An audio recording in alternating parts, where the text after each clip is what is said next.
OACNFers, sometimes the best idea you can come up with is the thing you wish you had when you were starting out. And that's what Pitch Club is at welcome to pitchclub.substack.com. I was such a frustrated freelancer, still am, not knowing how to pitch, still can't really, not getting any traction, working on that. So Pitch Club is that thing that 2010 me, and I guess 2026 me, could really use and have used, or whatever. Pitches ranging from agent queries, feature stories, and off-the-cuff, unhinged essay pitches, and more. I just dropped my book proposal overview, maybe my final book ever, to mark 1 year of Pitch Club and 1 year of The Frontrunner, perhaps my last book ever. Forever free. You read a little, you listen a little, you learn a lot. Welcome to pitchclub.substack.com. If I'm Leah, I take those boxes out in the backyard and burn them.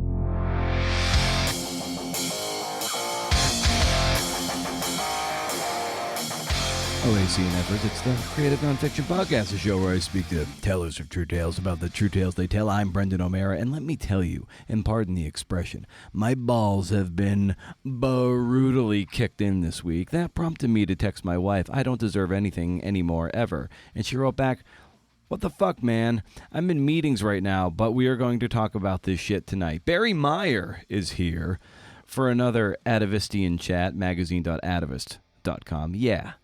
These have not come out in as timely a manner as I had hoped. The late delay of their revived one with Mac Montandon and having pods that were getting moldy in the can took precedence.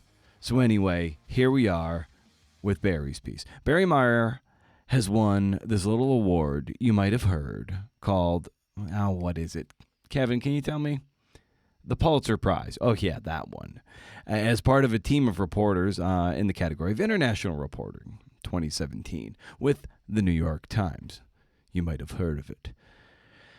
He's also been a finalist for the Pulitzer on his own and a two-time winner of the George Polk Award. He's got a new piece out for The Atavist titled, You Can Run, When Their Parents Ripped Two Young Sisters from Their Privileged Lives, Gave Them Fake Names, and Took Them on the Lam.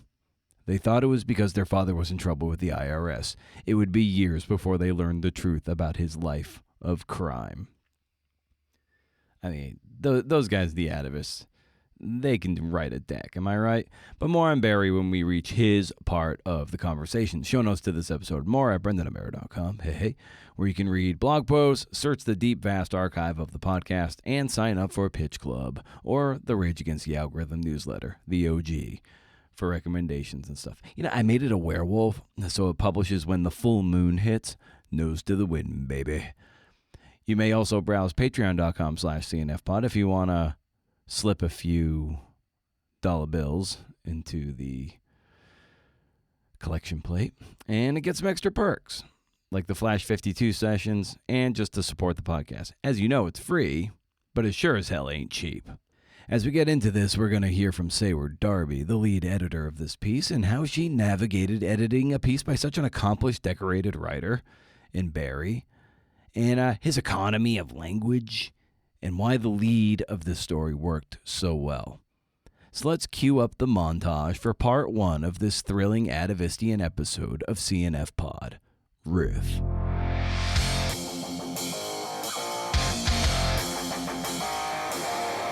The writing part is where the magic is for me. The kids these days. You know, there's a difference between losing and being a loser.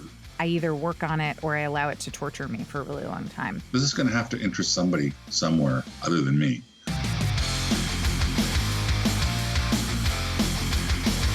When this comes across your desk, you know, what are you thinking when you're like struck by this pitch? Yeah, well, I mean, Barry pitched it really well. I mean, first of all, Barry's a pro, right? Like Pulitzer winner and finalist. Wrote, I think, the first book about the Sacklers painkiller, and was also the New York Times guy who covered the Nexium cult, which I don't know, that was something I was obsessed with when it was happening. So like I knew who Barry was and was really excited to get a pitch from him. And then this just felt like such a singular story. Like I'd never heard of it, even though there had been, like some coverage. Well, certainly there was coverage of, the trial that happened, or not trial, but the case that happened in the 80s. But then I was like, I've never heard this story before. And it's just so cinematic. Like, it's just so crazy that, these two kids are told one day, sorry, you can't go back to your lives. We're now fugitives. It's nuts. And the fact that he had such good access to Aaron, who's one of the children, now adult, that Aaron's mom had access to all of these documents that then came into Aaron and her sister's possession. So, I mean, Barry had like tracked everyone down and, talked to all the right people, had all of the right documentation. And I think too, he knew that it was a good story without making it salacious, right? It was just like, let's tell this story about what is fundamentally a deep childhood trauma and affects the way you move through your life, from there on out, and kind of make it about reckoning with that. Not, holy cow, can you believe that, this is what happened to these kids? It's, okay, this happened, and yeah, it was crazy, but then how do you live with that? And that was from go, like, what he was interested in. And to me, that seemed right. It felt like the way to really tell this story well. And yeah, and Barry just has a great sense of narrative. And so it was like a very fun process to work on with him. Yeah, and when you know you're going to be working with an incredibly accomplished writer and journalist, what are some of the things that you as the editor are kind of learning from the writer? Oh my gosh, I learn from every writer I work with in one way or another. And I think, working with pros, I actually feel like this is another example of something I said on the last podcast we did, Brendan, which is about sitting on my hands, which is, when you're working with a pro, realizing that they're often very good at just taking feedback. You don't necessarily have to like line edit the hell out of something, right? You can kind of say, hey, what about this? And oftentimes they're going to know what you mean and what that needs. And like, that was actually very much the case. I remember with Bob Kolker, actually, I think he sent the draft on spec. And when I replied, I said, it's great. You're great. What do you think about? And then I had kind of one macro suggestion, and he was just immediately like, yeah, totally. So yeah, I think just, kind of differing forms of how you give edits, and realizing that like people at different sort of phases in their careers and of different, levels of experience, kind of process feedback differently. Barry also introduced me to like a notation for edits that I'd never seen before, which is like XXPU. And I'm sure this is a newspaper thing, and I just haven't worked inside a newspaper, but it was like, what if in the line XX, and then he would, like, instead of using like quote marks. Anyway, I keep meaning to ask him about this. And I'm sure that there are so many newspaper heads who are like listening to this or like, say, how do you not know that? But that was fun. The story was such an interesting combination of like an enjoyable ride, because it kind of has those naturally cinematic elements, but then also felt like he did such a good job of really, getting at, I don't know, the human element and the impact. And he also, as a newspaper guy, I think he has a real like economy with his language, which I really respect. And that's something, I'm always learning from people's style, and the people who've been doing this for a really long time. I'm always struck by the economy of their language, that they realize, it doesn't have to be the most unique turn of phrase you've ever heard. Something I'm always working on with greener writers, to say like, it doesn't need to be so compound. It doesn't need to be so floral. It doesn't need to, and it's cool to work on stories where like the starting point is already, this is a good story. The language doesn't need to do anything extra. Just write good words. Yeah. Well, coming up either through MFA programs, or if you're reading like, I don't know, think pieces or even reported essays, sometimes the language does feel like it can be overwrought, but good writing doesn't necessarily have to mean like this overwrought floral purple and everything. But I think in our heads that good writing is artistic, but sometimes good writing is a writing you don't notice. And that often comes from propulsive, lean sentences. And if you're not taking you might see one sentence that pops out because everything else is so like lean and economical, and like that's really the restraint is often what leads to great writing. That what I'm finding. Yeah, absolutely. And Jonah and I were actually just this morning having a conversation kind of in this vein about how most writers don't have a distinctive voice, and that's okay. Like, I don't think I do personally, right? And I think some writers are very keen to be known for voice. And I think so few people can really achieve it. It's one thing if you're, writing essays, certainly if you're doing, fiction, that's a whole different thing. But like when you're talking about magazine writing, when people use voice, so few people I think have, oh man, exactly who wrote that. From afar, you just know who it is. And I feel like that's just so okay, because I think some of probably the best magazine writers, in my opinion, are just really good at letting a story be a story, which doesn't mean that they don't put themselves into it, but, clearing your throat and being like, I have a voice is rarely in service of the story, and is exciting when it is, obviously. But yeah, no, we were just having this conversation this morning about like, what do writers mean when they say voice?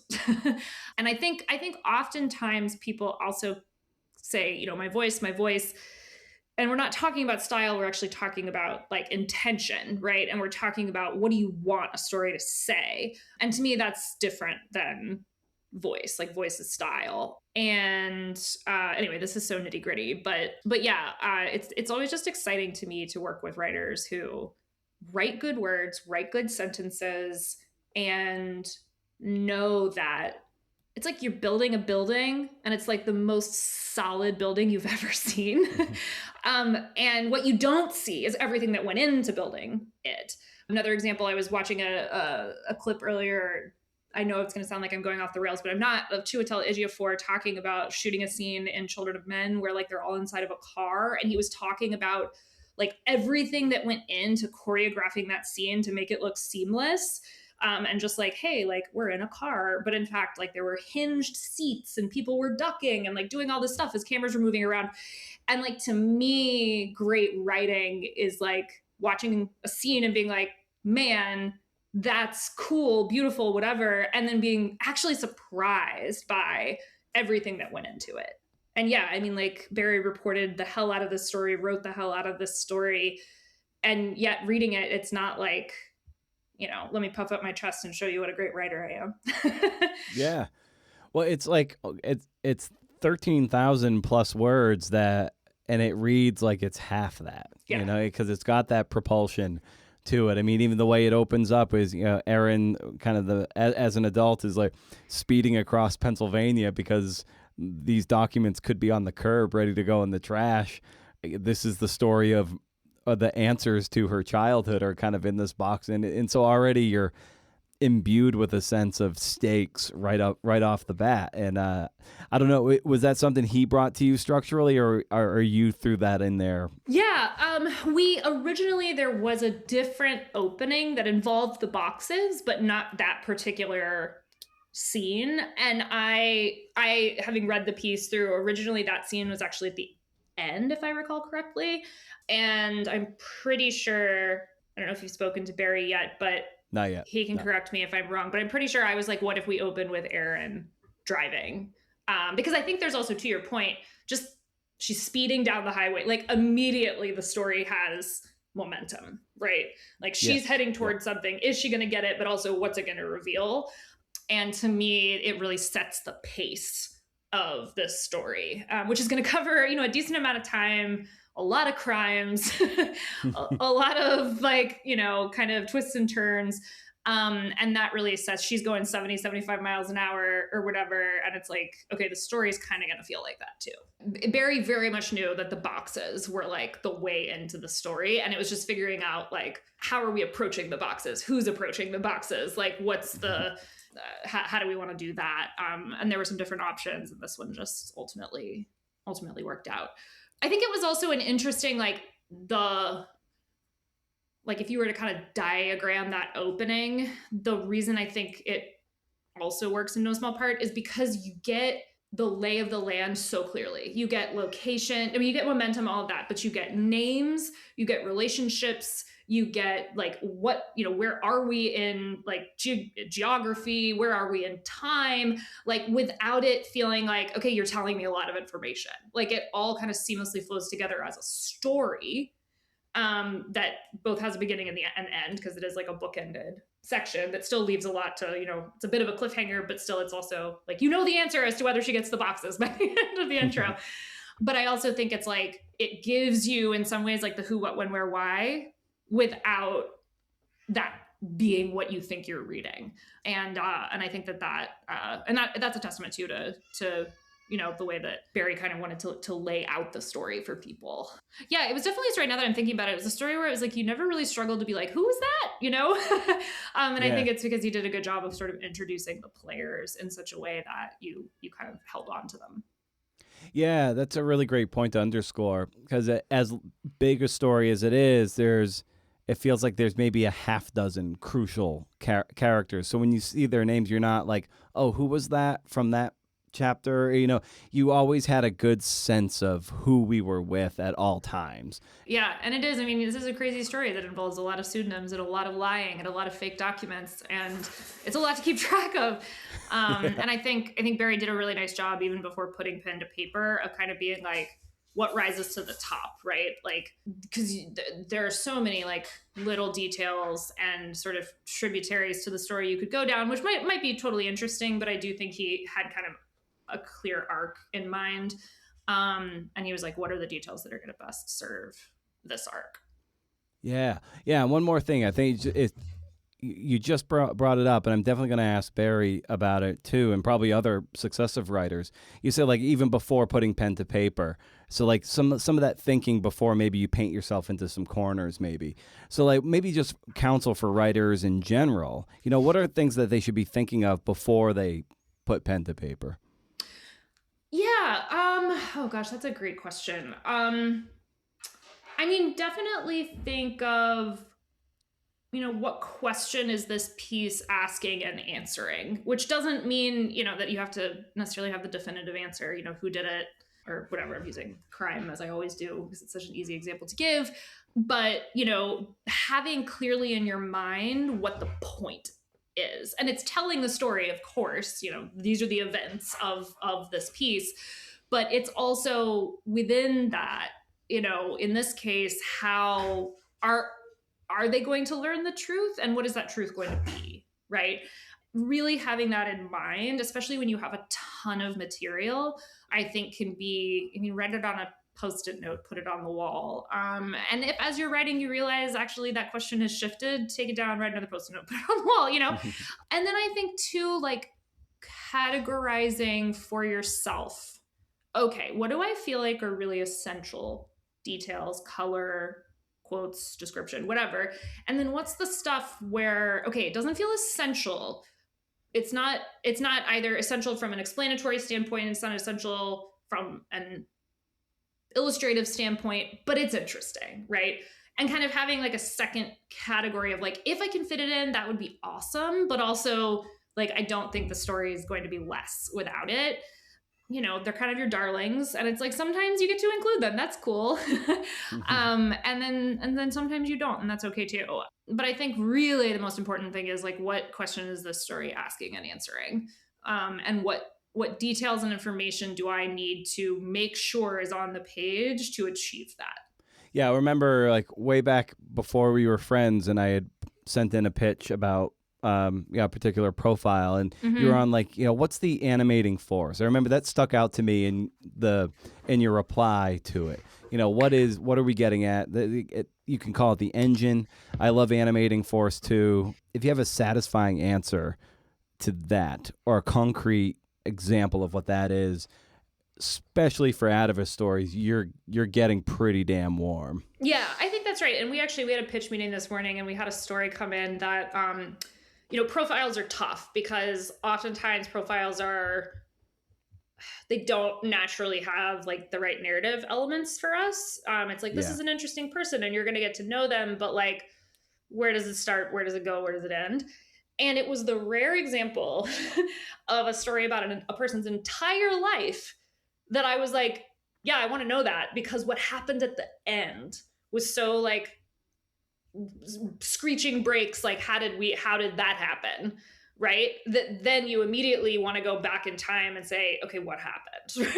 Right? Yeah. And I think that, and we get so many pitches about interesting people. And I so often am going back to people and saying, look, this is interesting, would make for a great profile. But in our case, it's kind of like, okay, you're telling a story of a life and then it just kind of peters out. Thanks for telling me, but I don't know that we needed 10,000 words for that. Or maybe it's just, a better fit for another publication.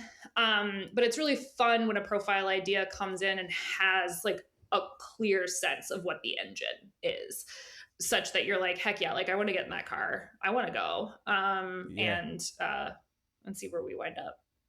Awesome. Cool. Well, this is great. As always, Saber, to get your side of the table. And we'll go hear from Barry now and hear how he crafted this piece and get the story behind the story from his point of view. So as always, Saber, thank you so much. Thanks, Brendan.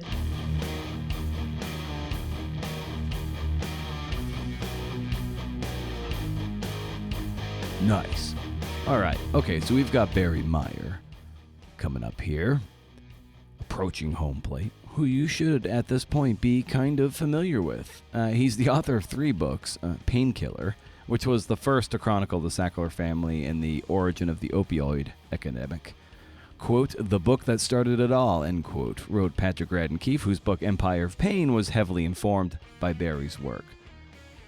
Barry also wrote Spooked and Missing Man. You can learn more about Barry at barrymeierbooks.com. And in this conversation, we talk about just a few items, among others, using the boundaries of an envelope to map out a story, interviewing and the tools he uses and doesn't use, being open to surprises, beginnings, endings, and pacing. Parting shot on getting royally kicked in the nuts again. Should I wear a cup? But for now, it's high time we hear from Barry. And we start our conversation with me having asked him why he was drawn to investigative journalism in the first place. I edited the question out, okay? Okay? Good.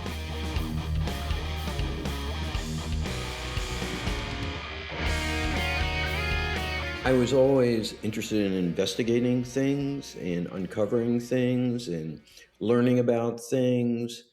In the research of journalism as much as the writing aspect of journalism, I always considered myself, and still do, a much better reporter than a writer. It's the part of the process that I like the most.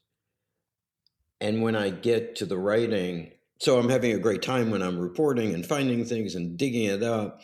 And then when it gets to the writing stage, it's like, oh my God, why can't I just tell people about this story? Why do I have to write it out? And then that becomes, a very different process. There are people that I've met along the line who are incredibly natural writers, who maybe have to rewrite something once or twice. And I was never blessed with that particular talent or gene. And so the writing part of putting a story together for me has always been more of a struggle than the reporting part. Yeah, recognizing that it is the thing that you struggle with the most, what do you have in place? How do I make it easier? Well, that's a very good question. And I wish I had a logical, good answer to it, because I seem to be my own worst enemy. I got to know Patrick Radden Keefe well because we both worked on Painkiller when my book was adapted by Netflix.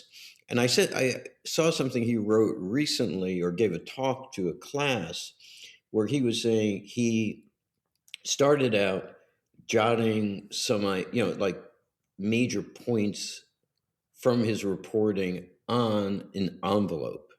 So he's limiting himself to the information he can put on an envelope, would then sort of, I guess, translate into kind of a structure that he then builds the story around. I went like, oh, that's a really interesting idea. But I've never come close to having like an organizing principle, if you will, to organizing a long piece or books. I think from my experience of having written 3 books now, I have a sense of kind of what the narrative arc of the story is, and kind of rough it out, but it's often not the thing that I end up with at the end. So it's a very labor intensive, unnecessarily labor intensive process. Yeah. Are you because you like the reporting and the research so much, do you find that it's a way that you maybe productively procrastinate? No, because even when I'm done and writing, I'm still wanting, like, why didn't I interview this person? Or maybe I should have done this, or maybe it's still, I'm still drawn. It's not distracting me per se from writing. It's more of a question of, oh, this story could be so much better if I chase this lead down. And if it pans out as it might, but then I realize I could be chasing that forever. So there is a point where I have to cut off the reporting. Mm. Yeah, and inherent to reporting is interviewing, and I'm always curious how various journalists and reporters handle the whole scope of interviewing, from doing a lot of research ahead of time, and some people don't do any research ahead of time, and how they conduct an interview. So, just for you, Barry, how do you approach interviewing as a craft and as a skill? So I try to be as straightforward as possible, which I think is important. I try to, when I contact someone, I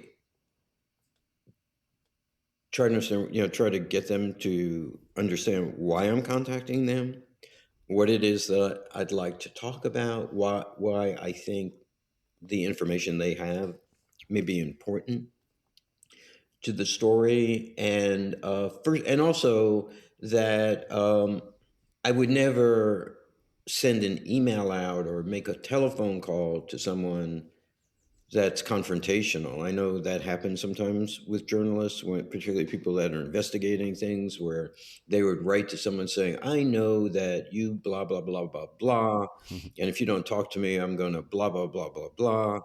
And I think that's, for one, ill-advised, but more importantly, um, you never know what people are going to tell you. You never know what insight or information you're going to glean from someone.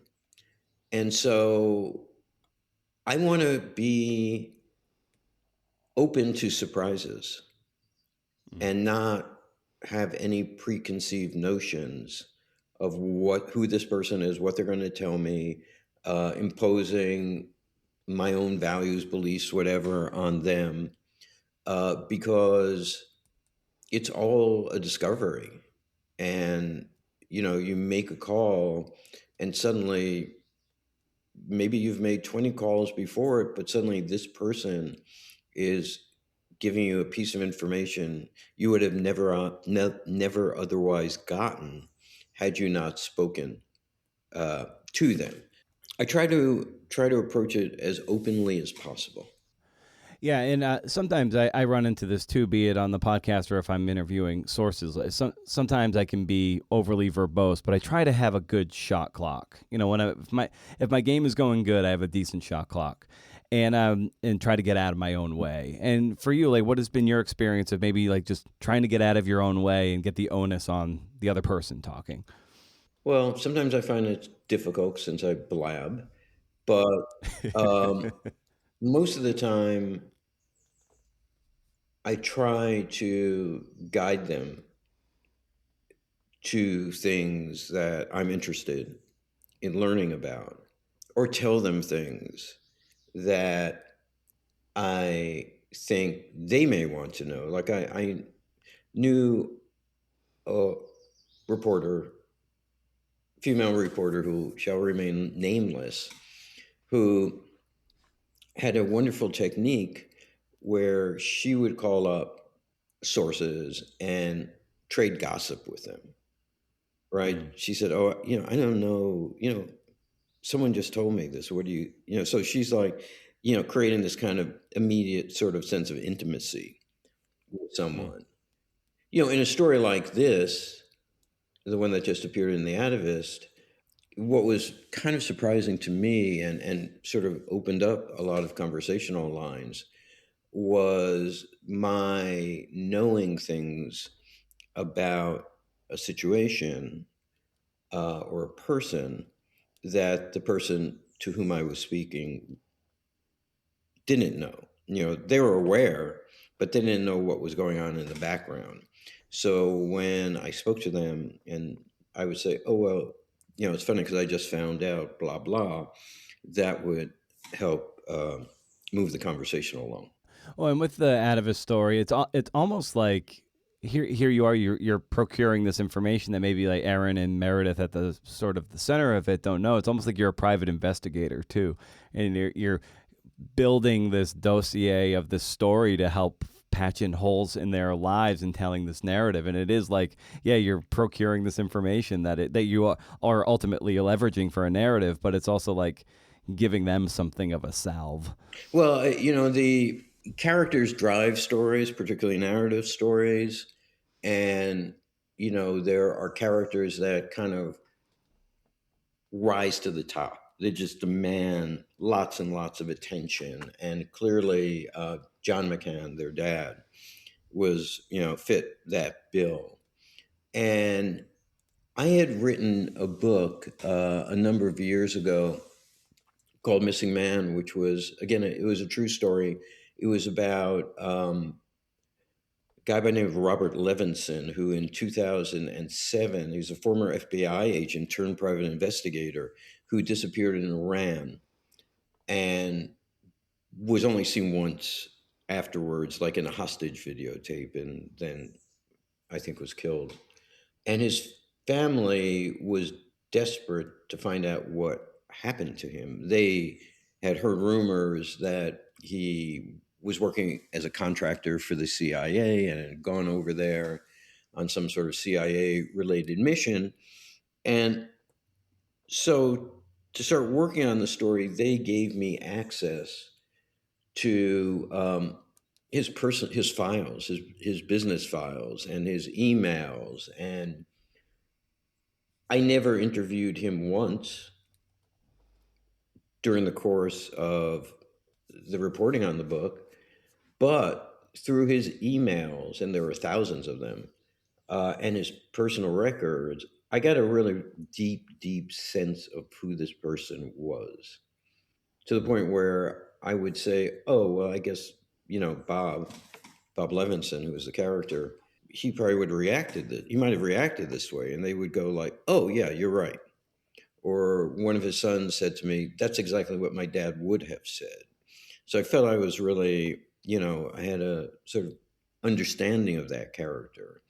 And in some ways, approaching John McCann, who was deceased, through, the information that was disclosed during the investigation into him and the interviewing I did with people that knew him throughout his life, I felt I was going through a very similar process where I was getting to know someone very well who I had never spoken to and never will speak to, unfortunately.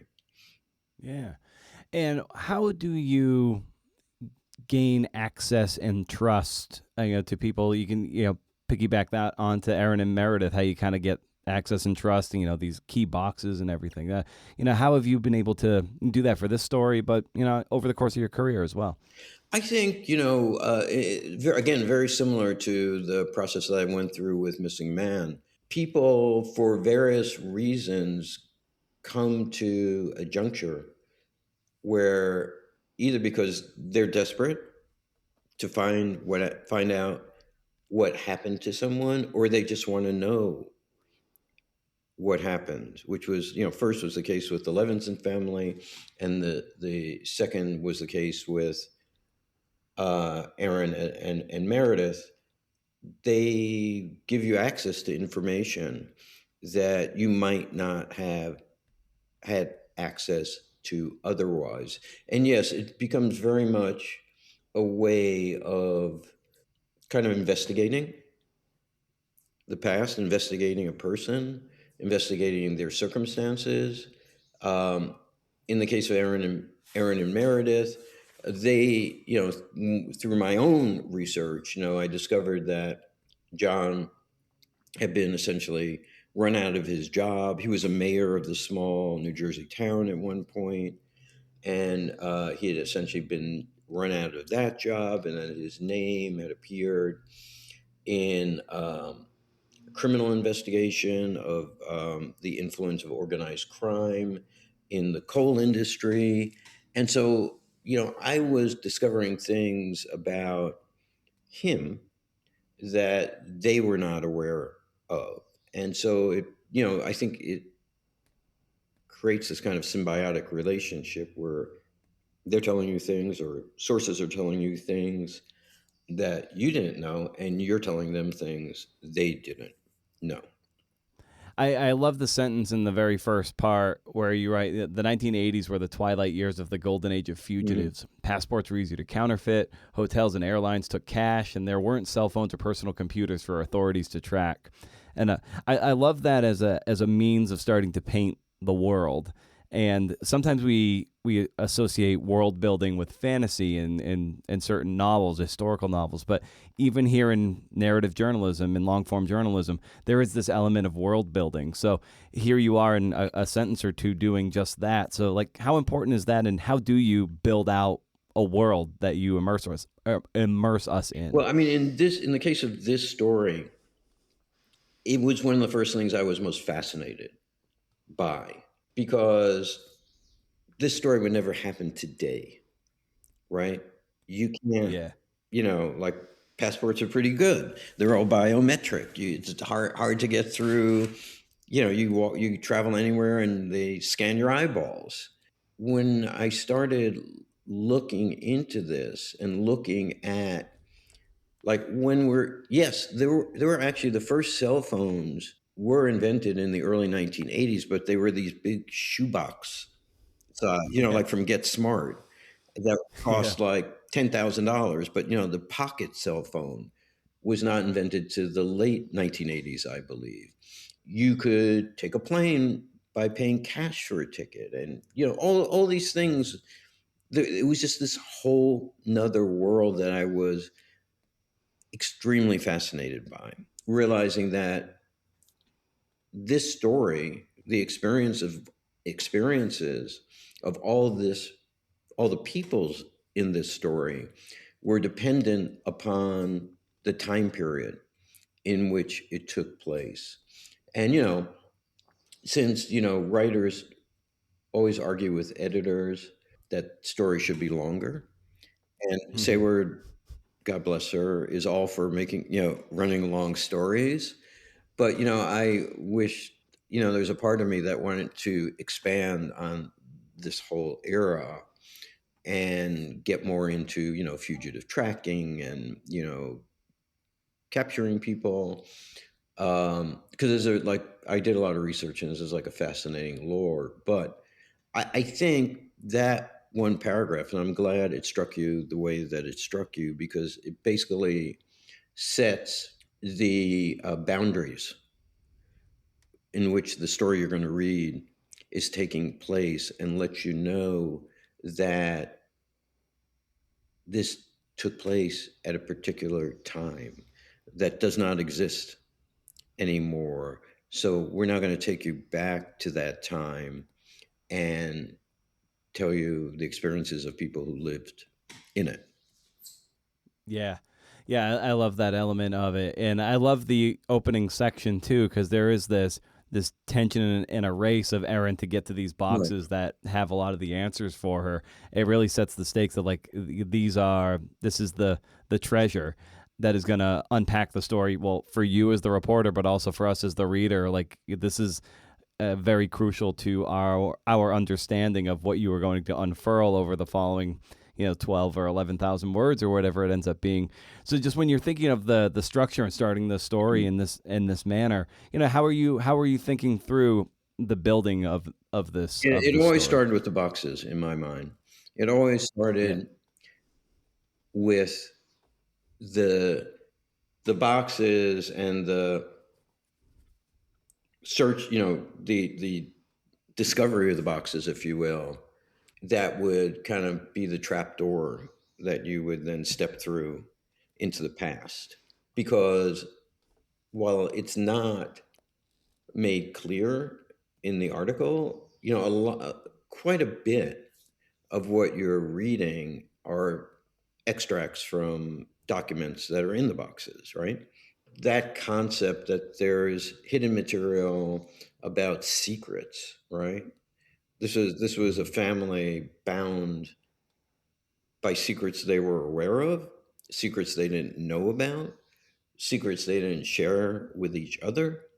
And so the boxes became sort of the physical manifestation of that.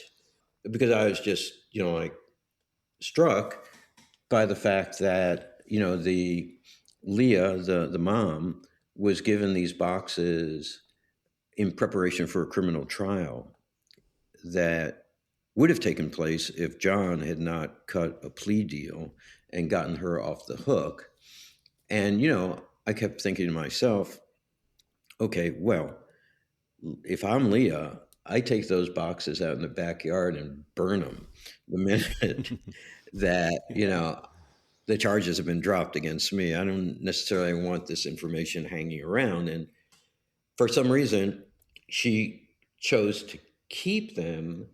And then to top it all off, there's this, where the story starts, this really dramatic scene where Erin gets this phone call, and which sends her racing out to her mom's house to rescue the boxes.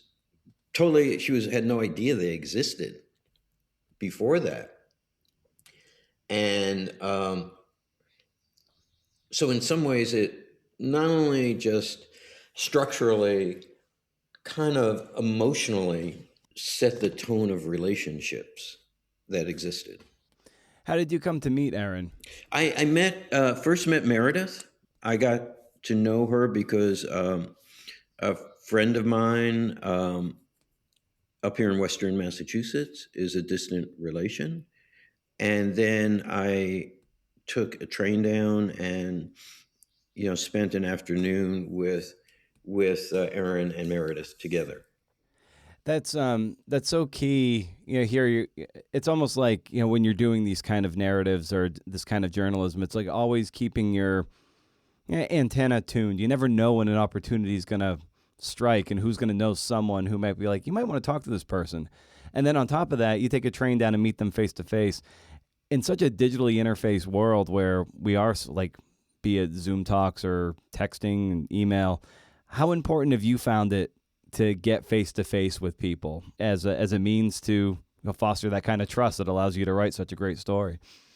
Well, I mean, I grew up in an era where journalists, reporters did not send questions to people by email. Yeah. Or contact them by email. You had to pick up a telephone. You had to cold call someone if you were trying to reach them on a story. You more than likely then went to meet them in person so they could see you, you could see them, you could get a sense of each other. I know because I have a friend that teaches journalism at Columbia University who says to me, like, one of the biggest problems he faces is getting people not to email, to call, to develop these relationships on a more personal level, not on a digital level. And I think it's extraordinarily important. I mean, I don't think anything I've ever written that, unless it was something I read wrote on like maximum deadline in my newspaper reporting days would have, it's really, not to give advice to younger writers, but that would be a big piece of advice to younger writers, that go see people, go talk to people, try to do as little don't interview people through written questions on email. Get a sense for them, and get them, just as importantly, to get a sense of you. Yeah. So that if you think what they have to contribute to a story is of interest, they will feel much more comfortable about sharing it with you. Yeah. I think it's all the more important nowadays because we're just getting bombarded with maybe AI scams through email, and you just don't know what's real anymore except getting face to face. So it's doing that inconvenient thing. It's going to take maybe some time, maybe some money to maybe get on that plane or get on that train, drive 4 hours to meet someone. But I hate using this term, but like the ROI of that interaction is going to pay off because they're like, oh, I can see you. I shook your hand. I looked you in the eye, and I can. Well, and you took the trouble to come here. Yes. You took the trouble. You came, and I don't necessarily see it as inconvenience, because it's also important to see, oh, well, is this someone I want to be talking to? From your perspective as a writer or the journalist, who is this person? What filters do I need to place on whatever it is that they're saying to me? And I see it like as an integral part of the process. If this is a process you've chosen to become involved with, then you should embrace it. You shouldn't see it as a pain in the ass, or oh my God, I'm going to miss the Mets game or something on television. Although God knows, no one watches the Mets this season. I find, even it was like a long train ride. It was like 6 hours back and forth on the train. But even that was valuable because it was a way, there was like thinking time. Yeah. And napping time, but also thinking time. And when you're interviewing, are you much of do you employ the tape recorder, or are you a strictly like notebook guy, or both? Yeah, I during the course of reporting, I don't use tape recorders. That's my practice. Yeah. Simply because I don't like listening to myself again and again. I can attest to that. Editing the podcast, I'm like, ugh, I'm tired of hearing this guy. Right. Or it's like, it's me that I don't want to hear. Yep. The Atavist has a policy of, for fact-checking purposes, recording at least one conversation. I'm sure they would have loved if I had recorded all of my conversations, but I didn't realize that.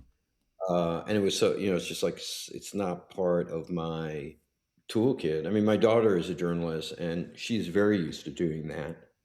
And so I had to like scramble and call her up and say, well, what app do I use? And what AI transcription service should I use? Blah, blah, blah, blah. And so, I did like my own, before the story got turned over to a fact checker, I did my own final kind of like interview, kind of my own fact check, if you will. And that was recorded. But those were the only conversations that were recorded. Yeah.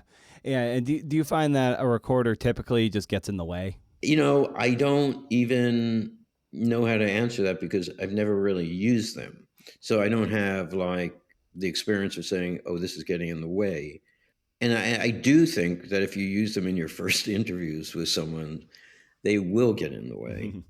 They didn't get in the way here because I could say to the people who I was doing these final interviews with, I have not recorded any of our interviews up to this point. I've taken notes, but for accuracy's sake, we're going to record this interview if that's okay with you. I just think like putting a microphone in someone's face or saying, okay, we're going to, even if you're doing it by telephone, we're going to record this. at the beginning of your initial conversations with someone is going to chill those conversations. Yeah, that's a great way of phrasing it. And I love that, we were talking earlier about kind of building character, whether it was Bob Levinson or in this case like John McCall, who have long since passed, but you're still able to get a sense of who they are. There's a great sentence I pulled out, like John never used drugs, and this is at the point where he's starting to traffic cocaine. And he had always told Aaron and Meredith that people who did were fools, but he was good at lying, and he loved money. Particularly separating fools from it. And I love that sentence, but that gets to the core of who this man was. Yeah. He was a very singular character in some ways. I mean, I guess 20, 30 years ago, there were two brothers, Tobias Wolff and Jeffrey Wolff, who wrote separate biographies about their father, who was a sociopathic liar. And one was called The Duke of Deception, and the other one was called This Boy's Life. But they're basically, and they're superb writers, both of them. The experience of growing up with someone whom you love, who lies about everything, right? And your realization that this man I love, my father, had lied to me, right? And when I was starting to get a sense of John McCann, those books kind of like really came up in my mind, where this is an individual who lied to achieve his goals, right? He wasn't like a psychopathic liar, which is someone who just lies without rhyme or reason. He's someone who lies as a way of manipulating people to get them to do what he wants them to do, or create an image of himself that he wants. I mean, I think, once I realized that he had lied and Leah had allowed him to lie in their engagement announcement, that kind of like said, okay, all right, I kind of get a sense of what this relationship was like. And, I couldn't believe it at first. And I called up a friend of mine at the Times who covers education. I said, well, who do you know at Princeton University, like in the media relations office there? So they gave me a name. It was very collegial. And I sent this person an email. And I said, well, we have no record of John McCann being an undergraduate here. I said, well, he claimed to be a graduate student. And they said, okay, well, let's go check on that, because, you want to check that. And so they had no record of him being a graduate student there either. And I thought, okay, I get it. This man, he wanted to be someone else. He didn't want to be who he was. I don't even know if he had a sense of who he was. I think one of the things that was most touching to me, and I'm really grateful to Aaron for sharing this, was the letters he wrote at the end of his life. You read about, there are small snippets of them. Yeah. At the end of the story. The entire letters are kind of remarkable, because here's John, weeks or days away from dying. He knows he's writing for the last time to the people closest to him. And it's like the first time where you see that he understands himself. Not that he has no regrets about anything that he did, but he knows what he did. And he's no longer lying to himself about what he did. Yeah. And is kind of proud of what he did. Yeah, you bring up Duke of Deception in This Boy's Life, but I also, in hearing you talk about him in a way that he didn't want to be who he was, so he kind of made up essentially an alter ego. Like, I really think of Great Gatsby, of just changing your identity, maybe getting into some nefarious business to build your wealth, to build this this kind of ephemeral American dream. Right. But the thing is, there's wreckage in his wake, and that is bestowed upon his daughters. And he was successful for a while, to give him credit. Like when he first went into the coal business, he was successful. But then that whole coal, it's funny because now we're dealing with the same energy crisis that happened in the 1970s, when there was the oil embargo, like we're experiencing to some degree now.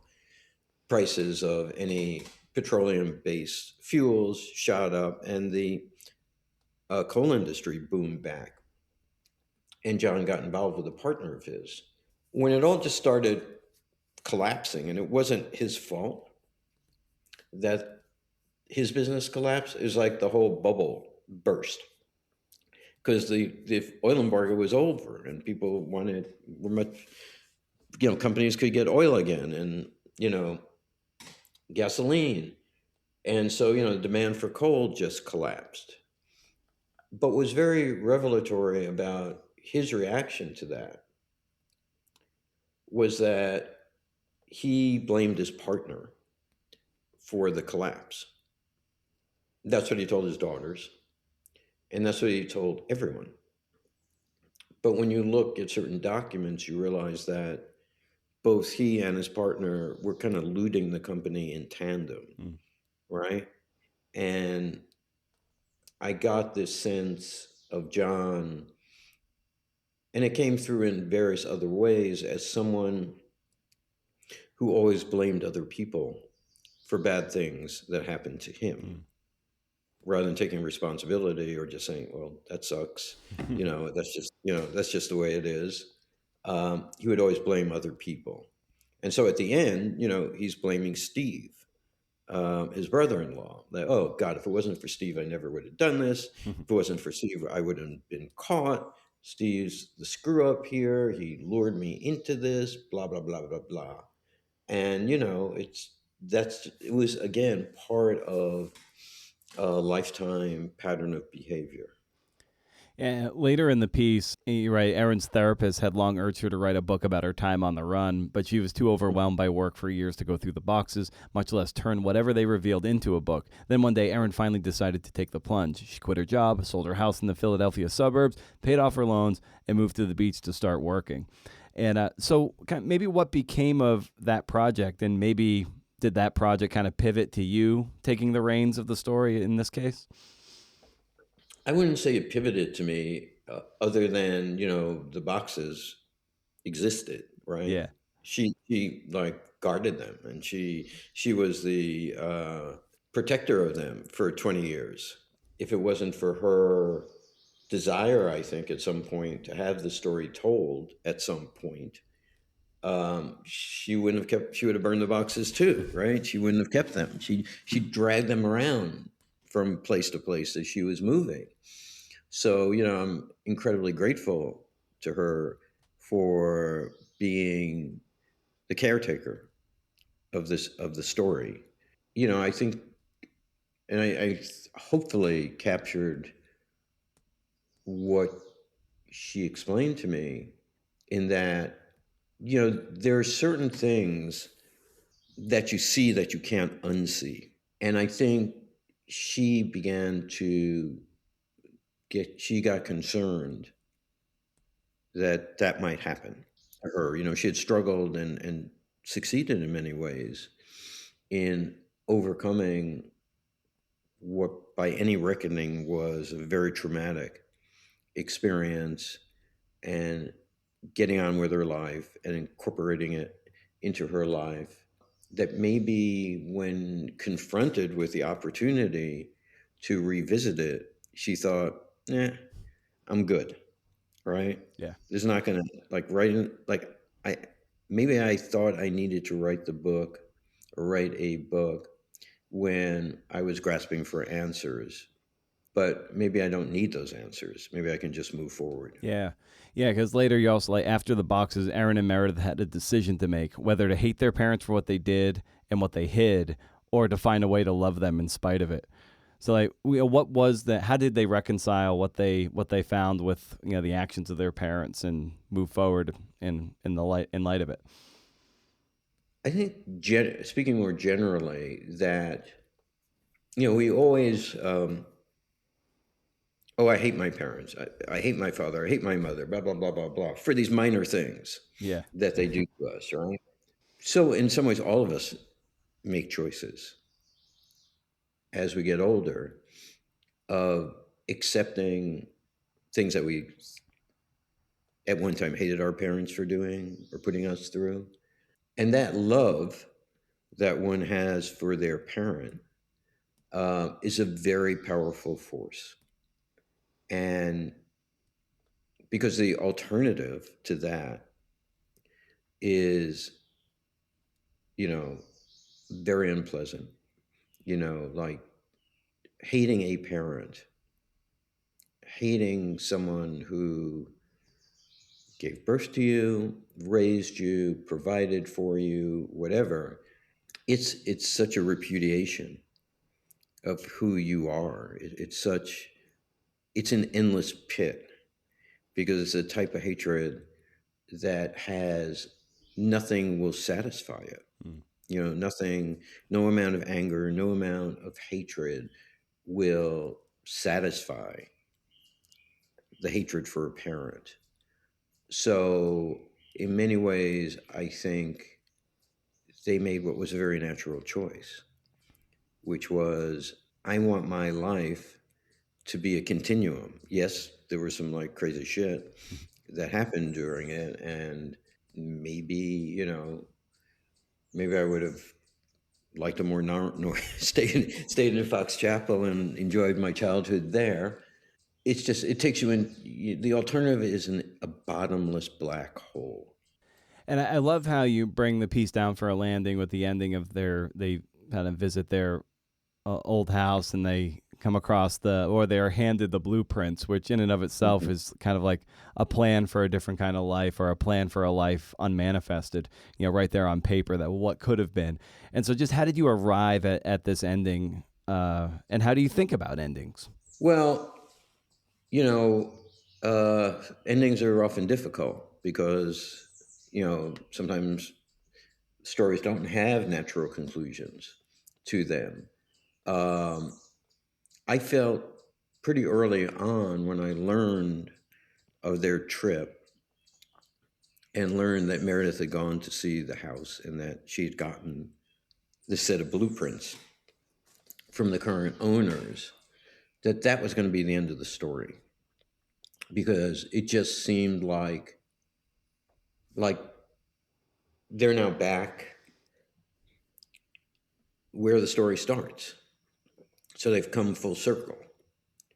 And like, maybe even if she didn't get the blueprints, I could have written that story. And the story, there's a passage in the story where one of Erin's friends, they get together, the four girls, now women, who grew up together in Fox Chapel. They're in their 50s. They're reminiscing about old times. And there's this memory of this birthday party that John and Leah threw for Erin in 1983, I guess, when Erin turned 13, and it was at a discotheque, and the movie Flashdance had come out. And as a present, John, and you've already learned in the story that he had like a ring with the McCann family crest on it.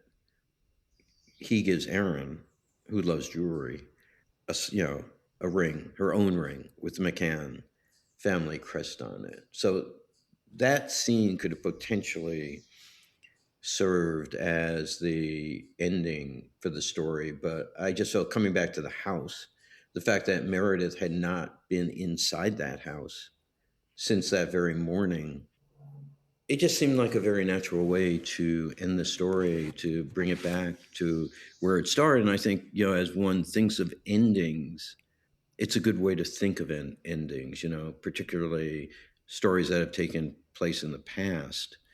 if you're taking people on some kind of time journey, which we did here, kind of stretches out over many, many years, the story, a good way to end is to bring it back to, a pivotal moment in the story. Yeah. Are you someone who labors more over the endings or the leads? I labor over everything. I'm non-denominational, I guess. I know there some people I talk to, they will just tinker and tinker with the lead until it is ripped out of their hands, and then endings too to some degree. But sometimes what gets lost in it is the middle, and the middles can sag because we tend to over index on the beginning and ends, as important as they are, but the middle can't suffer either, especially with Atavist stories. Like the pacing's got to be really on point. Right. Yeah, and so when you're thinking about pacing, how do you ensure that things feel like they are moving along at a nice economical clip? Well, the challenge in this particular story was it's essentially two stories. It's a crime story, a story of a crime, and it's a family story. So the challenge structurally was, how do you weave these two things together so that they complement each other and they feed off each other? And so it was important to choose pivotal moments throughout the piece that would serve to advance both stories. So because there would be a tendency to get so involved in one aspect of the story, you'd lose the other thread, or vice versa. So it was constantly saying, okay, I'd love to write more about this, but I can't. I've got to get back to this. Or is there a moment or emotional moment that will be a pivot point that can serve to bring the two threads of the story together and then launch us into the next section of it? Yeah. Oh, that's really well put. Well, nice. Well, Barry, I want to be mindful of your time, and as I bring these conversations down for a landing, I always love getting a recommendation of some kind for the listeners out there, and that's just anything that you're finding kind of fun and enjoyable that you want to share with the listeners out there. And that can be anything from like a book, a movie, a brand of socks you're tickled by. So I would just extend that to you as we bring our conversation down for a landing.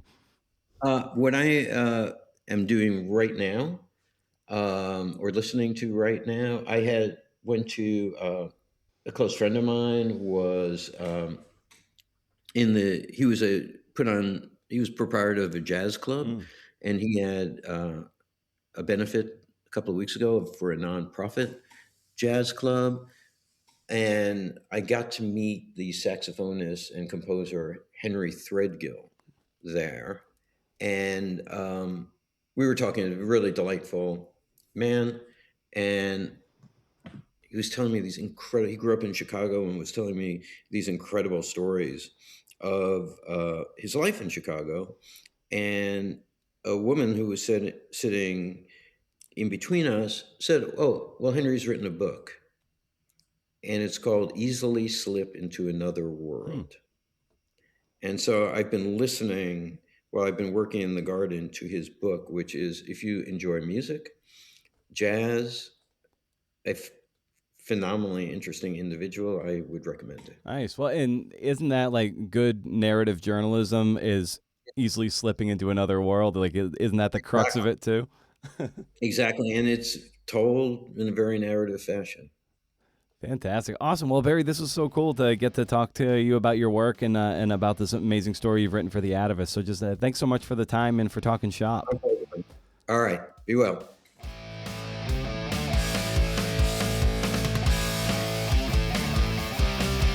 Cheers. Awesome. Big thanks to Sayward and Barry, and don't get too sick of these Atavist pods yet. We got another one coming up your way very soon. I'm told the writer is a charisma bomb. We'll see. Be sure you're subbed up wherever you get your podcasts, and equally subbed up over at Pitch Club. Welcome to pitchclub.substack.com. Really would love to hit 1,000 subscribers by the end of the year. That'd be really cool. And so we got like 6 months. Get on it. Get on it. I know you want to sell stories. I know you want to get better at it. Pitch Club's the way, man. This is the way. If you want to get better at selling them, and boy, do I need to listen to the advice of my guests, head to welcome-to-pitchclub.substack.com. I'm going to subscribe. I do. I have like 4 email addresses that I pumped into the list. You got to pump that list up, man. Anyway, my nuts are getting pretty resilient, what with the kicking of them and all. Had a great chat this past week, yesterday as of this recording, with my book editor for The Frontrunner about ideas and maybe what he thinks I should pursue on the counsel of my agent. See what he thinks would be a good idea for you. So anyway, I brought some ideas to him too to get his feedback. I mean, it was great in that he was honest and informative, but definitely one of my epic bullet trains to Bummerville, as I like to say, in the end. And he said, dad books, those narrative histories, biographies, are really hard sell now, as many of that storytelling that we've become accustomed to in those forms have moved largely to narrative podcasts, and a lot of that audience is over there now.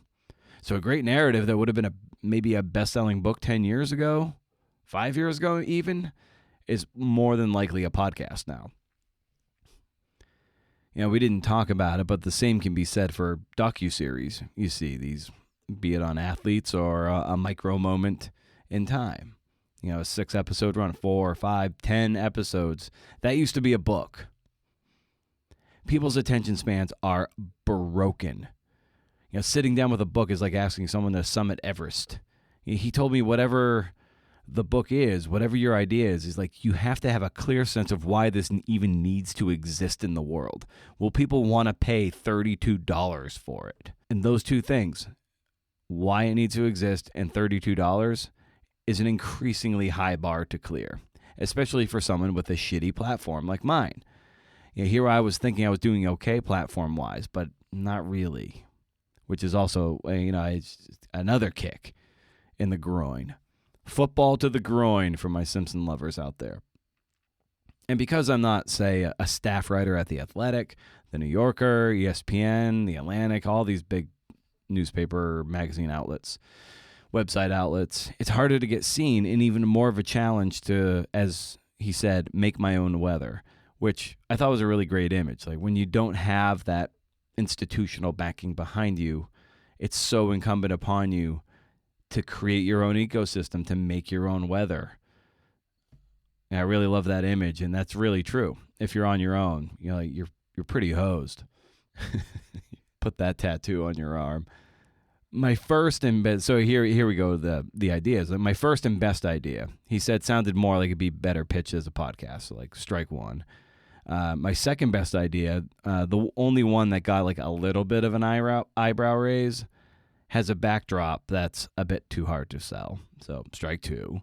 My third idea, I didn't want to do anyway, so I'm glad he waved that one off, so we'll call that a foul tip. My fourth idea, the writing book based on this podcast, he just waved off as not altogether interesting and something I could do tomorrow and just hand out to people, or 10 years from now for myself, who knows.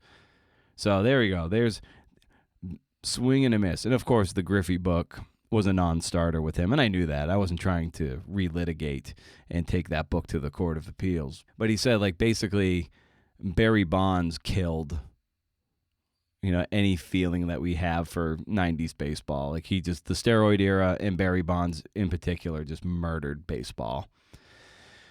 So anyway, my 5 ideas are fucking garbage, and if you don't have ideas, your only option is OnlyFans, am I right? Yeah, I gotta tighten up this bod if I'm going that direction. Things are a little loose. He told me to take my time and really plumb around the Pacific Northwest for untold histories that might tell a larger story, like that book, I think it's by Peter Stark, Astoria, among others, just thinking like that. Be more open-minded to ideas, which I think I am, IMO. You think regional, thinking about how you can tell a really good yarn about a micro moment. Spend time on Amazon in categories I want to write in and see what is doing well.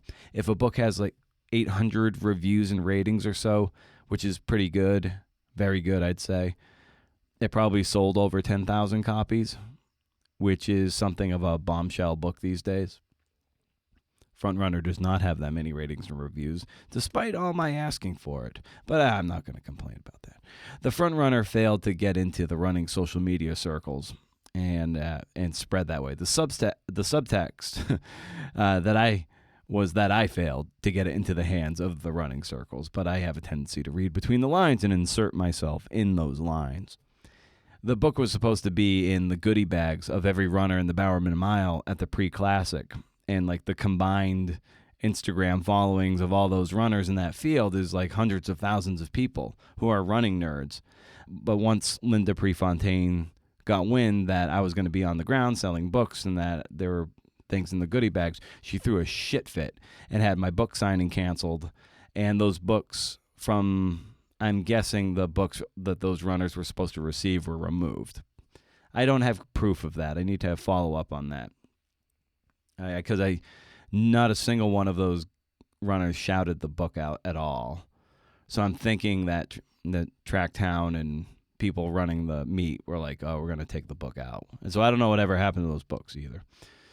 It would have gone a long way if Cole Hawker, Grant Fisher, or Yared Nagoose, shouted it out on Instagram. Like, that's how you sell books now. If you can sell books at all, like, that's kind of how you do it. That would be better than a review in the New York Times. And I can't begin to tell you how important platform is, or your ability to worm your way into the communities on social media who will talk about your book. Make no mistake, as much as we hate it, a lot of other people, that's where they hang out. It's where they spend their time. It's where they get their news. It's where they get their pop culture references and their things that they want to buy. And if you get your shit into the hands of someone who has some platform and influence, that's how you sell books these days. I'm not saying waste your time feeding the algorithm, but I am saying you better spend a significant amount of your time thinking about your email list and the communities who will talk about your work and how it can possibly spread among those communities. So I don't know what to do. I was a bit rudderless before this, and now it's like I'm rudderless and now I'm bailing water. And to try to stay afloat. Should I focus on pitching magazine stories and put my time there? And then maybe a magazine story tells you it wants to be a book. At that point, a lot of people do that. That's been a proven track. Should my agent hustle the work I've pitched her? Do I give up on this book writing thing in general? Maybe write fiction, short stories, novels, young adult sport novels. I don't know. Yeah, I'm just down. I'm feeling more down than usual, which is saying something. I need a job. I have a lot of work, but I have no job. And the only way I know is freelancing, and I fucking suck at freelancing. I've never been good at actually making a living doing it. I don't think objectively, I've never been able to make a living freelancing. But maybe I just need to lean in and not jump ship to a retail job the second things get weird, the second things get squirrely. So that's kind of where I'm at. I'm no Ted Lasso, you know that. I can't fake that. I can try to be more positive, but I'm not like a rah-rah guy. So I can't exactly see the silver lining here. But it's just like when I thought I was getting altitude. Just when I thought after 20 years that I was starting to get some traction, it was like, nah, fuck you. It's about high time you start over. But sadder this time. That's right. You'd look a whole lot better if you frowned once in a while. You were getting a little too happy. A little too sure of yourself. What's your tagline again? You can't do interview? Yeah. Say it. Say what? Say your stupid little tagline. If you can't do interview, see ya.